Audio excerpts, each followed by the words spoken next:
IPL 2024 ଆଉ ନଜର ଆସିବେନି ବାଂଲାଦେଶ କ୍ରିକେଟର ମୁସ୍ତାଫିଜୁର ରେହମାନ। BCCIର ନିର୍ଦ୍ଦେଶ ପରେ ତାଙ୍କୁ KKR ଦଳରୁ ରିଲିଜ୍ କରାଯାଇଛି। ଦୀର୍ଘ ଦିନ ଧରି ଚାଲିଥିବା ଚର୍ଚ୍ଚାର ଅନ୍ତ ଘଟିଛି। ତେବେ ରିଲିଜ୍ ହେବା ପରେ ନିଜର ପ୍ରତିକ୍ରିୟା ରଖିଛନ୍ତି ମୁସ୍ତାଫିଜୁର ରେହମାନ। ସେ କହିଛନ୍ତି କି ଯଦି ତୁମକୁ ଦଳରୁ ରିଲିଜ୍ କରାଯିବ ତେବେ ତୁମେ କ'ଣ ବା କରିପାରିବ। ସେ ଏକ ଗଣମାଧ୍ୟମକୁ ଏଭଳି ପ୍ରତିକ୍ରିୟା ଦେଇଛନ୍ତି। ମାତ୍ର ଏହା ଉପରେ ସେ ଅଧିକ କିଛି କହିନାହାନ୍ତି। କହି ରଖୁଛୁ କି IPL ମିନି ନିଲାମୀ 2024ରେ KKR ଦଳ ପାଇଁ ଖେଳିଥାନ୍ତେ ମୁସ୍ତାଫିଜୁର ରେହମାନ। ଫ୍ରାଞ୍ଚାଇଜ ତାଙ୍କୁ 9.2 କୋଟିରେ କିଣିଥିଲା, ମାତ୍ର ଏବେ ରିଲିଜ୍ କରିଛି। ବାଂଲାଦେଶରେ ହିନ୍ଦୁଙ୍କୁ ହତ୍ୟା କରାଯାଉଥିବା ଘଟଣାକୁ ନେଇ ମୁସ୍ତାଫିଜୁର ଦଳରୁ ବିଦା କରିବାକୁ ଦାବି ହୋଇଥିଲା। ଶେଷରେ BCCIର ନିର୍ଦ୍ଦେଶ ପରେ ଏହା ହୋଇଛି, ଯାହାକୁ ନେଇ ରାଜନୀତି ମଧ୍ୟ ଜୋର ଧରିବାରେ ଲାଗିଛି।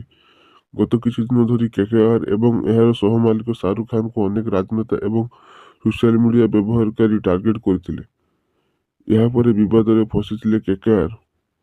ଜାତୀୟ ଭାବନା ସତ୍ତ୍ୱେ ଫ୍ରାଞ୍ଚାଇଜ ଜଣେ ବାଂଲାଦେଶ ଖେଳାଳିଙ୍କୁ କିଣିବାକୁ ନେଇ ଭାରତର ଅନେକ ଲୋକ ସମର୍ଥନ କରୁନାହାନ୍ତି ବୋଲି କୁହାଯାଇଥିଲା। ତେବେ ବିଜେପି ନେତା ସଙ୍ଗୀତ ସୋମ ଶାହରୁଖଙ୍କ ଉପରେ ଦେଶଦ୍ରୋହୀ ଟିପ୍ପଣୀ ଦେଇଥିଲେ। କହି ରଖୁଛୁ କି ବାଂଲାଦେଶରେ ହିନ୍ଦୁଙ୍କ ଉପରେ ଅତ୍ୟାଚାର ଜାରି ରହିଛି। ବାଂଲାଦେଶରେ ହିନ୍ଦୁଙ୍କୁ ନିର୍ମମ ଭାବରେ ହତ୍ୟା କରାଯାଉଛି। 4 ଜଣଙ୍କର ମୃତ୍ୟୁ ହୋଇଛି। ଭାରତରେ ଏହାର ତୀବ୍ର ପ୍ରତିକ୍ରିୟା ଦେଖିବାକୁ ମିଳିଛି। ବାଂଲାଦେଶରେ ହିନ୍ଦୁ ସୁରକ୍ଷିତ ନଥିବା ବେଳେ ଉକ୍ତ ଦେଶର ଖେଳାଳିଙ୍କୁ କାହିଁକି IPLରେ ଖେଳାଯିବାକୁ ନେଇ ବିବାଦ ଦେଖିବାକୁ ମିଳିଥିଲା।